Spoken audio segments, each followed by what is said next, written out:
Victor Newman is facing a full-scale rebellion within his own walls. While he rants to Claire about Jack Abbott's sins and warns her to stay away from the Nepo baby Abbotts, his family is already plotting his downfall. Nikki has officially issued an ultimatum and the AI vendetta or she's gone. And this time, Victor's go-ahead response might finally push her out the door. Phyllis Summers holds the keys to the kingdom for a price. Jack and Billy have officially agreed to her staggering demand. If she steals the AI program back from Victor, Summer gets 100% ownership of Marchetti. While the Abbotts sweat over a potential double cross, Phyllis is already moving into position to strike. Adam Newman commits the ultimate family sin. This Friday, torn between his father and his conscience, Adam spills Victor's secrets to Sally Spectra.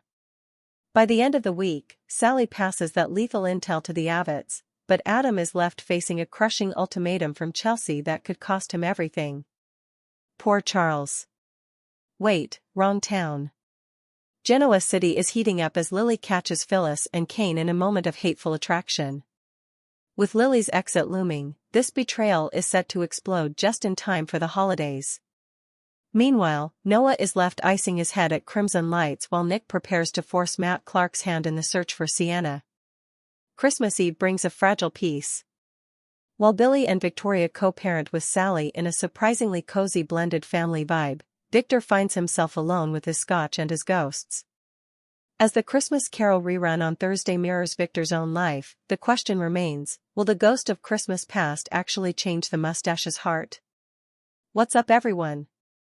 Welcome back to the channel. We are diving into the week of December 22nd and let me tell you, the holiday spirit in Genoa City is being smothered by a high-tech war and some seriously messy family betrayals. We've got a Newman mutiny, a Marchetti-sized ransom, and a Friday cliffhanger that is going to leave Victor Newman absolutely isolated. You might think the mustache always wins, but this Christmas he might be waking up to a very empty ranch. Now, here's where things get interesting. We start on Monday with Jack finding the Abbott house decked out for the holidays, but the mood is anything but festive. Kyle is struggling. He's got a gift for Claire, but he's hesitating. He's worried she's embracing a wild side he can't handle as a single dad. He's leaning into this revenge plan against Audra to drive her out of town, but deep down he doubts it's going to fix things between him and Claire. But that's not even the worst part. Billy drops the bombshell of the century. Phyllis has named her price for stealing the AI back from Victor. She wants Summer to have 100% ownership of Marchetti. Let that sink in for a second.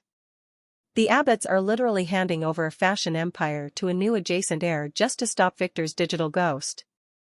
Jack agrees to the deal, but Billy is sweating bullets. He's terrified Phyllis is going to double-cross them and keep the AI and the company. And this is where everything changes at the Newman Ranch. Victor is in full war mode, trying to indoctrinate Claire. He's trashing the Abbotts, calling Jack a Nepo baby and blaming him for Nikki's relapse. But Claire isn't the quiet girl she used to be. She snaps back, calling out Victor's hypocrisy and defending Jack, reminding Victor that Jack actually saved Nikki's life. Victor warns her to stay out of it, but Claire is seeing things in black and white now, and Victor is firmly in the wrong column. But the real earthquake happens when Nikki talks to Victoria. Nikki has officially reached her limit. She tells Victoria she's threatened to leave Victor if he doesn't stop the vendetta. And here's the kicker. Victor basically told her, go ahead. Victoria is right there with her mom. She's tired of the attacks on Billy and the kids. Later, Nikki meets Jack and confirms she's ready to end this. As the day ends, we see Victor alone with his drink, flashing back to finding Nikki and Jack high at the GCAC. He's questioning his choices, but knowing Victor, he's probably just getting angrier. On Tuesday, the tension shifts to the younger crowd.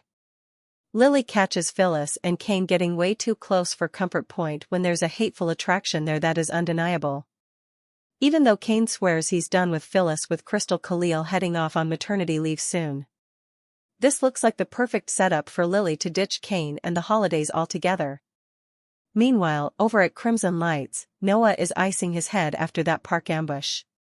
Sharon is worried, but Nick is suspicious. He thinks Sienna might have gone with Matt Clark willingly. This week, Nick is going to force Matt's hand, using Detective Burrow to finally gain some leverage. Wednesday brings us a much-needed Christmas Eve breather. We see Billy and Victoria co-parenting beautifully with Johnny and Katie. Even Sally is there, creating a surprisingly healthy blended family vibe. It's a rare moment of peace. Jack and Diane are also trying to set aside the Victor drama to focus on what they're thankful for. But the real drama is at Society, where Holden aka Kyle has to mediate a vicious face-off between Claire and Audra. Thursday is a rerun, but it's a classic. Victor gets the Christmas Carol treatment. He's visited by the ghost of Christmas past, just like Ebenezer Scrooge. It's the show's way of asking, is there any redemption left for Victor Newman, or is he destined to be the villain of his own story? Then we hit Friday and the gloves are off. Lauren is pushing Michael to make a choice. Diane has asked him to steal the AI from Victor, and Michael is weighing the risk. Is Victor's anger worse than the destruction of Debeau? It looks like Michael is finally going to side with the Abbotts. And over in the Adam/Sally world, things explode. Chelsea gives Adam an ultimatum over a speculative hit piece, which pushes Adam to the brink. In an intense talk with Sally, Adam finally betrays Victor's confidence. He shares top-secret info that Sally immediately passes to Billy and Jack. The consequences of this week are going to be felt all through 2026. Victor is being betrayed by his son. His wife is halfway out the door. And Phyllis is lurking in the shadows, ready to snatch his greatest weapon. The holiday season is supposed to be about family, but for the Newmans, it's a total civil war. So, I have to ask you guys, do you think Nikki will actually pack her bags and leave the ranch this time? Is Adam right to betray Victor to help Jack, or is he just signing his own death warrant? And what about Phyllis? Is she actually going to hand that AI over, or is she playing the Abbotts for fools? Drop your theories in the comments below. I want to know who you think is going to have the unhappiest new year. If you enjoyed this Christmas week breakdown, hit that like button and subscribe so you never miss an update on the Genoa City chaos. Thanks for watching, and I'll see you in the next one. Before we continue, unlock an extra 15% off your purchase at Extreme Cooker with code BYEBYE at checkout. Don't miss out on this exclusive offer. To upgrade your kitchen with the best in non-toxic eco-friendly cookware. Chaos fires up fast once Audra Charles hits a breaking point after seeing Nate Hastings pull farther away, pushing Audra into a jealous spiral that explodes at crimson lights when Audra corners Nate and releases every ounce of fury, frustration, and heartbreak in one heated confrontation, only to face more silence from Nate as Nate keeps up the cold shoulder without hesitation, making it painfully clear that forgiveness for past lies and manipulations remains off the table. And the moment Audra absorbs the truth about Nate shifting toward Victoria Newman, an instant wave of realization floods in, forcing Audra to accept that the connection is finished, the spark is gone and the future no longer includes Nate, prompting Audra to announce a clean break even while the emotional cut continues to sting underneath, freezing Audra between anger, jealousy, and a desire to rebuild something stronger. And while that romantic disaster unfolds, the Abbott family crisis intensifies the stakes when Jack Abbott delivers a disturbing update to Ashley Abbott and Tracy Abbott about the stolen Jabo AI program falling straight into Victor Newman's hands. A development that could destabilize everything Jabo has achieved. And the warning sets Ashley and Tracy on edge as Jack outlines a controversial plan guaranteed to trigger backlash from inside the family. Yet Jack insists on moving ahead with the strategy regardless of the consequences. Believing the only way to protect Jabo is through unity mixed with bold, uncomfortable action. All while the long-running Jack vs. Victor rivalry gains new fuel for an escalation that promises sharper twists, personal hits, and corporate warfare expanding far beyond a simple business dispute. This entire setup mirrors classic The Young and the Restless storytelling where romance fallout and corporate warfare play out side by side, creating parallel emotional arcs that bounce off each other and intensify the narrative heat. And the Audra Charles and Nate Hastings tension feels like a direct follow-up to earlier patterns where ambition, secrets, and shifting loyalties repeatedly sabotage meaningful connections. Much like older arcs involving Devon Hamilton Winters, Elena Dawson, Amanda Sinclair, and Victoria Newman, where romantic movement always blends with personal agendas and timing issues until relationships collapse under pressure. And Audra's meltdown at Crimson Lights ties into a long history of characters trying to control situations already slipping away, echoing classic Genu City themes around pride, heartbreak, and the inability to undo old damage. While the Abbott storyline taps into an even deeper legacy, reaching back to decades of Jack Abbott versus Victor Newman clashes involving corporate espionage, family betrayal, sabotage plots, and ruthless power plays that rarely stay confined to business. Because Victor's possession of the Jabo AI program continues the tradition of high-stakes battles where technology becomes a weapon similar to earlier eras involving the Newman Enterprises computer divisions, Zabi research thefts, or the Abbott family's constant need to protect the company from calculated Newman interference. And Jack's controversial plan hints at another explosive chapter in the Abbott family saga. Especially because unity inside the Abbott household tends to fracture whenever bold strategies come into play, setting the stage for internal conflict lay on top of external threats, making this storyline feel both nostalgic and freshly dangerous at the same time. Breaking everything down on a character level, Audra Charles stands out as one of the most emotionally charged forces in the show right now. Because Audra's intensity, ambition, and vulnerability always collide whenever change hits too fast. And the breakup with Nate Hastings showcases the rawest version of Audra. A version fueled by jealousy, fear, and disappointment. But also a version that still carries enough fire to rebuild once the emotional dust settles. Because Audra thrives on reinvention, even when heartbreak pushes every insecurity to the surface, while Nate Hastings continues moving through a period defined by firm boundaries, personal pride, and a desire to reclaim stability after months of messy storylines, making Nate one of the strongest emotional anchors in this arc, even as Nate's distance triggers turmoil. And Victoria Newman adds another layer of complexity because Victoria always gravitates toward partners carrying ambition mixed with conflict, which makes the shift toward Nate feel both inevitable and dangerous. While Jack Abbott, Ashley Abbott, and Tracy Abbott bring a completely different energy through the corporate storyline, with Jack operating in crisis commander mode. Ashley leaning into logic mixed with skepticism, and Tracy serving as the emotional compass trying to hold the family together. And this entire family lineup reflects everything longtime viewers expect from a major Abbott storyline. Strategy, fear, unity, arguments, and loyalty all battling each other at the same time. While Victor Newman remains the looming shadow behind everything, pushing the rivalry into a new stage that threatens legacy, business identity, and years of emotional investment, creating a setup where each character adds a different emotional tone, shaping both the romantic meltdown and the corporate war into two halves of the same Genu City storm.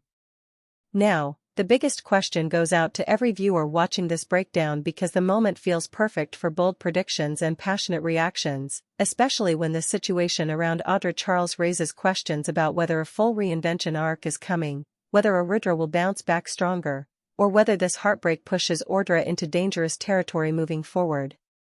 And the Abbott storyline opens the door for even more speculation about how far Jack Abbott should go. Whether Victor Newman crossed a final line, and whether this digital warfare will spark a family explosion inside Jabo. So drop every thought in the comments. Share every theory about Audra's next move, Nate's emotional direction, Victoria's influence, Jack's strategy, and the future of the Abbott versus Newman rivalry. And make sure to join the discussion with predictions, reactions, storyline hopes, and long-term expectations. And thanks for tuning in to this spoiler breakdown. And hit follow or subscribe for more deep dive episodes, character analysis, and future twist coverage coming up soon. The week of September 8th on The Young and the Restless is bringing nothing but trouble. Parties that don't happen, secrets that won't stay buried, and a possible love twist no one saw coming. General City is about to get messy. Kane pulls the plug. What was supposed to be a flashy Abbott Communications launch turns into absolutely nothing. Billy and Sally show up dressed to impress, only to find an empty room. No music, no gas, not even a centerpiece on the tables. Just Kane leaning by the bar like he owns the place. Turns out he really might. Kane looks like he's the one calling the shots now, and canceling the whole party might just be his way of proving it. The question is, how far is he willing to go to flex that power? Holden's shady past creeps in. Meanwhile, Claire's quiet walk in the park turns into a confession session when Holden starts hinting about what really went down during his LA days with Audra. And it's not small stuff. Holden flat out admits parts of it weren't exactly legal. Claire immediately wants to know if he's covering for Audra or himself. But Holden admits the real problem is his fear. If she knew the truth, would she see him the same way? Holden's clearly carrying a heavy secret, but considering Claire once poisoned half her family, judging isn't exactly her strong suit. The real drama will be whether he trusts her enough to spill everything. Daniel and Tessa's spark. And just when you think the music side of City is calm, Daniel proves it's not. He and Tessa are in the studio talking about their new song when he flips the script. Instead of bragging about his work, he gives Tessa the credit for both the lyrics and the melody. Then comes the kicker. He calls the song beautiful, just like you. That little compliment might be Daniel testing the waters, seeing if their friendship could become something more. Will Tessa lean in, or will she push back and keep things strictly professional? If you're ready to see who actually makes it out of this chaos with their heart and career still intact, hit the like button, subscribe for more W breakdowns, and don't forget to ring the bell so you never miss a twist. Something tells me Claire isn't going to stay sweet and patient forever. That proposal from Kyle was the turning point. She saw right through it. The timing, the desperation, the fact that it came after yet another fight. Claire's smart enough to realize that a ring doesn't equal redemption. And honestly, her hesitation makes me think she's on the verge of stepping into a whole new version of herself. One that's a lot darker. Claire's breaking point. Claire has been trying so hard to play catch-up with a normal life to enjoy those milestones she missed out on while living under Jordan's twisted control. But now instead of grounding her, Kyle's chaos is pulling her backward. She doesn't want to be tied down just to cover his mistakes. That's why I can see her walking away completely, not just from Kyle, but from the innocent image she's been holding on to. What if she finally drops the act and claims the name Eve? She's already shown flashes of that steel. She's not afraid to call people out, even family. And she's not about to let herself be manipulated again. That edge is only going to grow. The perfect match. Now, picture this. Claire fully embracing Eve and Adam sliding back into his darker self. Two outcasts, two black sheep teaming up. Not to play nice, but to shake everything up. It writes itself, pairing Adam with Claire could turn them into the most dangerous dual generous City has seen in years. Adam and Eve, a name that already carries weight, now reimagined as partners in revenge. Kyle's role in the chaos. Meanwhile, Kyle could be heading down his own spiral. He's always been painted as the polished golden boy, but the truth is he has that dangerous streak buried deep inside. Audra drags it out of him in ways Claire never could.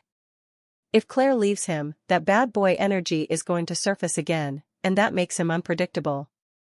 So, here's the picture. Claire stepping into her identity as Eve. Adam falling back into old habits. And Kyle unraveling into someone who doesn't care about playing the good abbot anymore. The kind of chaos I'd love to see shake up Genu City. And here's where I'll wrap this up. If you'd love to see Adam and Eve take over, hit like, comment, and of course, subscribe. Hey everybody, welcome back to the show. And today we're diving into the wild world of the young and the restless. Now, I know I say this a lot, but trust me, the next episode is packed with drama. Like, seriously, you might need to grab a snack and a glass of wine for this one because things are getting messy. Let's break it all down. Michael Baldwin in deep trouble. So, first up, let's talk about poor Michael Baldwin. And honestly, I don't know if I should say poor Michael because really, he brings a lot of this on himself. This guy thought he was being slick, running an undercover plan to take down Kane Ashby from the inside. Well, guess what? Kane found out, pulled the plug, and now Michael's out on his own, fired, exposed, and scrambling. And here's the kicker. This is exactly what Lauren told him would happen. She begged him not to get back into the Newman Abbott circus. And yet here we are. He's keeping secrets again, teaming up with Victor and Jack. Two guys who are basically walking red flags. And honestly, it looks like he's about to lose more than just his case. His marriage. Yeah, that's hanging like a thread. Can you imagine how Laura is going to react when she realizes he's back in bed with those powerful players? Yikes. Victor Newman's hidden agenda. Speaking of Victor, classic Victor move here. Sure, he's teaming up with Jack Abbott right now, but let's be real, Victor doesn't team up with anyone. He manipulates. He's keeping his cards closed, probably even plotting against Jack while pretending to be his partner. I mean, has Victor ever played fair? Of course not. This is chess for him and everyone else just pawns on the board. Jack Abbott's strategic gamble, not Jack. Oh, Jack. This man knows better, right? He knows teaming up with Victor is like making a deal with the devil. And yet, here he is shaking hands with him to take Kane down. He's suspicious. He's not dumb, but it's a gamble. And let's be honest, with Jack's history, it's only a matter of time before Victor stabs him in the back. Like, do we even need spoilers for that? It's practically tradition at this point. Lauren and Michael's car marriage. Okay, let's circle back to Lauren because I failed her scenes this week. She's done. Like, you can see it. She's at her breaking point. She's tired of secrets, tired of lies, and she's not just sitting around stewing either.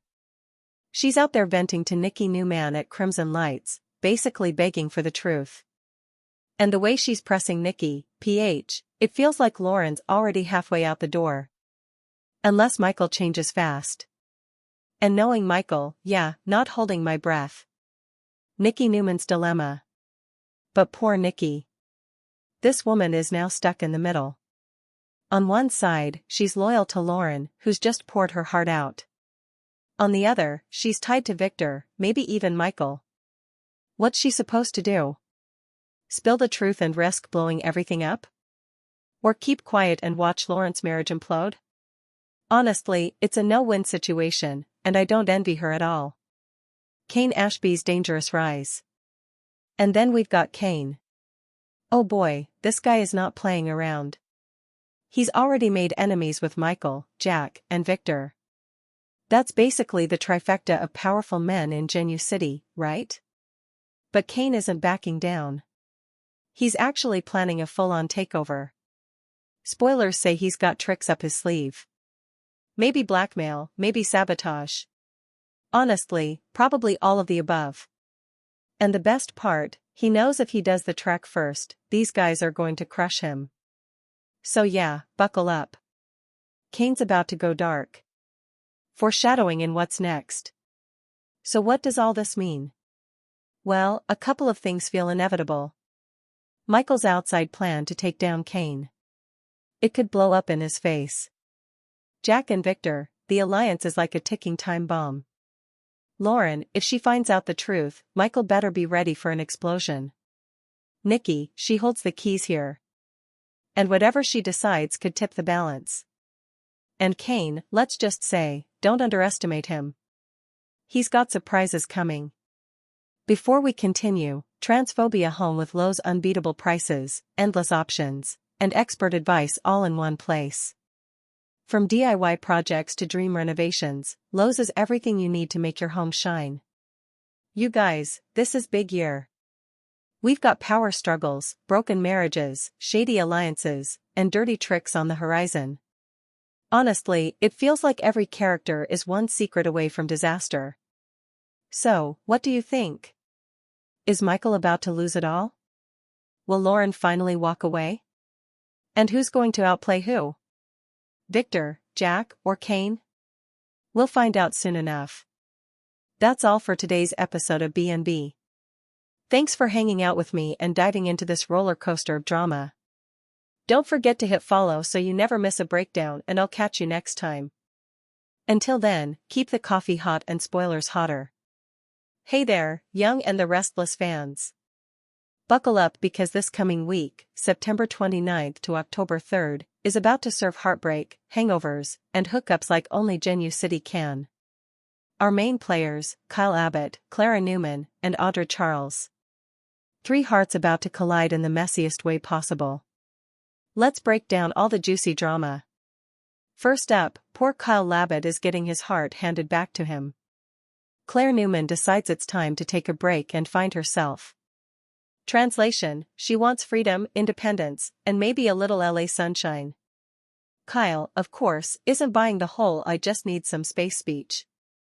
He's convinced this is really about Holden Novak. And well, he might not be wrong. Right after the breakup, Claire wastes no time accepting Holmes' offer to explore Los Angeles. They say it's all about soaking up the city, but come on, there's clearly more than sightseeing on the agenda. Sparks are flying and every mile they put between themselves and Geno City makes Kyle's jealousy burn hotter. Meanwhile, Kyle is spiraling faster than a soap opera plot twist. He's already had one messy, drunken outburst at this jazz lounge. And now with Claire leaving, he's likely to drown his sorrows again. Picture Kyle glass in hand, brooding over lost love and plotting his next bad decision. And folks, the next bad decision might be a doozy.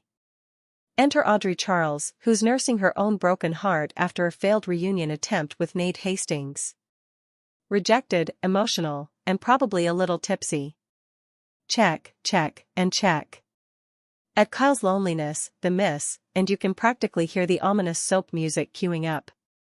Rumor has it these two could end up in a drunken hookup fueled by anger, disappointment, and more tequila shots than either will admit. Cue the awkward wake-up scene. Kyle could find himself hungover and horrified staring at Audra and wondering what the heck just happened. And even though there's undeniable chemistry, Kyle still can't stand Audra, which makes the whole situation 10 times worse.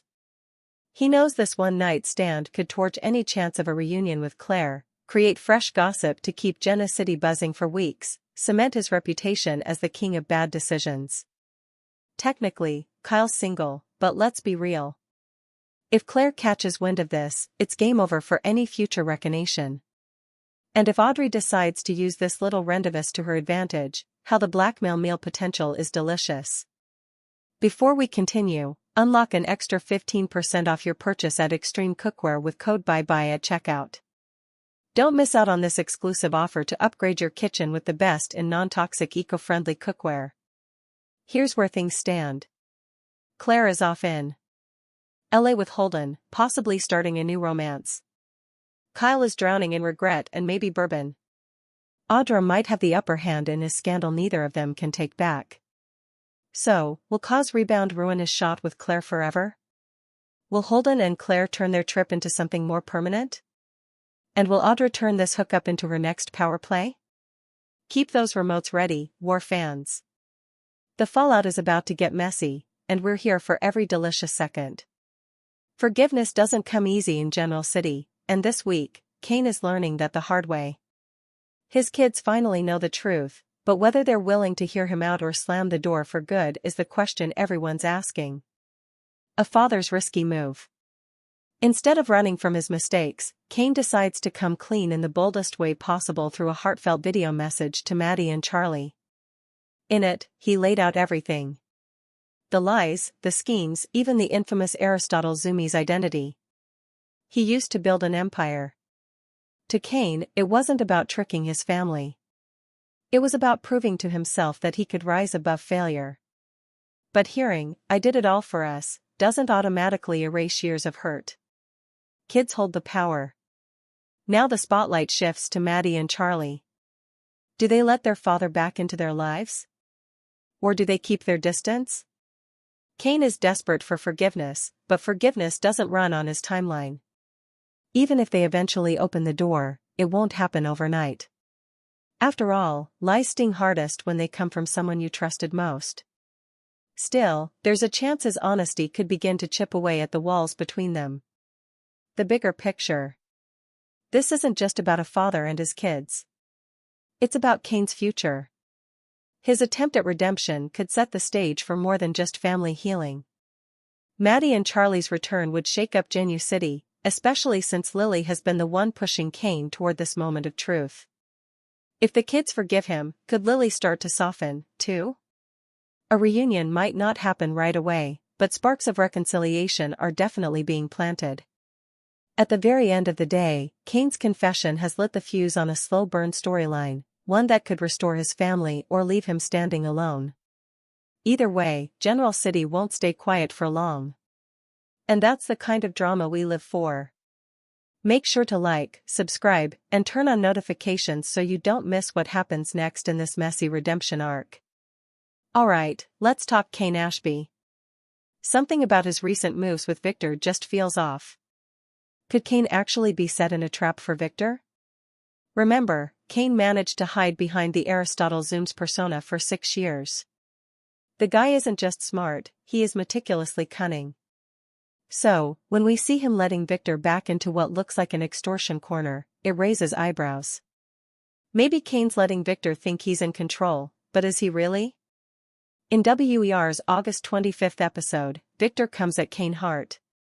He threatens to expose Colin Atkinson's supposed con on the elderly woman who used to own the chateau and vineyard. Victor believes Colin tricked her into leaving everything in the will, and now Kane's empire Arabesque is tied up in that scheme, is planning to take this info public unless Kane joins forces with him against Jabao. Classic Victor, right? But here's the twist.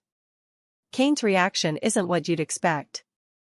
Instead of panicking, he calmly hints that he doesn't really have much choice. Victor gets mug, thinking he's won, but something feels off. What if Kane wanted Victor to uncover this? What if it's all is set up to make Victor feel powerful while Kane quietly holds the real advantage? Think about it. Kane could be lulling Victor into a false sense of security, making himself seem weaker or less threatening than he actually is. A surprised attack is so much easier when your enemy thinks they're in the driver's seat. After all, Kane didn't become Aristotle Zoomies by being careless. He knows exactly how this game works. Maybe Kane is only pretending to be surprised by Victor's threats. Maybe he even left a breadcrumb trail, knowing Victor would follow him straight into the trap. And just to add another layer, Kane might soon loop in Amanda Sinclair to help navigate this whole mess. How will she play into Kane's strategy? That's part of the fun speculation. One thing's for sure, whatever Kane's doing, it's got multiple layers. Could the evidence Victor thinks he has be planted? Is it part of a bigger plan to turn the tables? Why a fan should expect more scheming, more deception, and definitely more chaos as Kane's storyline unfolds. So, what do you think? Drop your thoughts in the comments, hit like, and don't forget to subscribe. Lily has been through enough heartbreak to last a lifetime, and Kane somehow keeps finding new ways to disappoint her. His sudden return to Genoa City should have been a family reunion, but instead, it feels like another storm she's forced to weather. The man she once thought she could lean on has turned himself into a stranger. And the fallout is hitting their kids even harder than it's hitting her. The damage he left behind. For Lily, it isn't just about Kane walking away. It's about the lies he built in his absence. Reinventing himself under another name wasn't just a business move. It was a betrayal. Maddie and Charlie needed their father, not some hidden billionaire playing games with his identity. Every time Lily sees the pain in their eyes, it's a reminder that Kane didn't just abandon her, he abandoned them, too. And no matter what excuses he gives, the damage is already written all over his children's hearts. History can't be erased. Here's the complicated part. Lily can't pretend their history doesn't exist.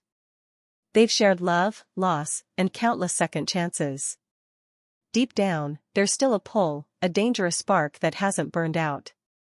But that spark is buried under years of mistrust. Every time Kane opens his mouth, Lily hears a man who wants redemption without doing the work. He talks about proving himself, but his actions keep proving the opposite. It's like he's addicted to sabotaging the very family he claims to love. And Lily, she's torn. She can't forget the good times, but she also can't ignore the fact that Kane keeps giving her new reasons to question him. Reconciling isn't about one big romantic gesture. It's about consistency, honesty, and real accountability.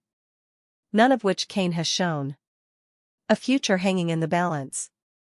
Right now, Lily's focus is crystal clear: protecting her kids and keeping her life stable. She doesn't need Kane's chaos swirling back in. Not when she's worked so hard to move forward. Kane, on the other hand, is still tangled up in his business schemes, still chasing validation in all the wrong places. Could Lily and Kane find their way back to each other? Maybe, but it won't be anytime soon. And it won't be easy. Trust doesn't just magically reappear. It's earned. Until Kane proves he's willing to stand steady instead of running. Lily has no reason to believe he's changed. And frankly, maybe she's better off not waiting around for him to figure it out. Audra never lingers in heartbreak for long.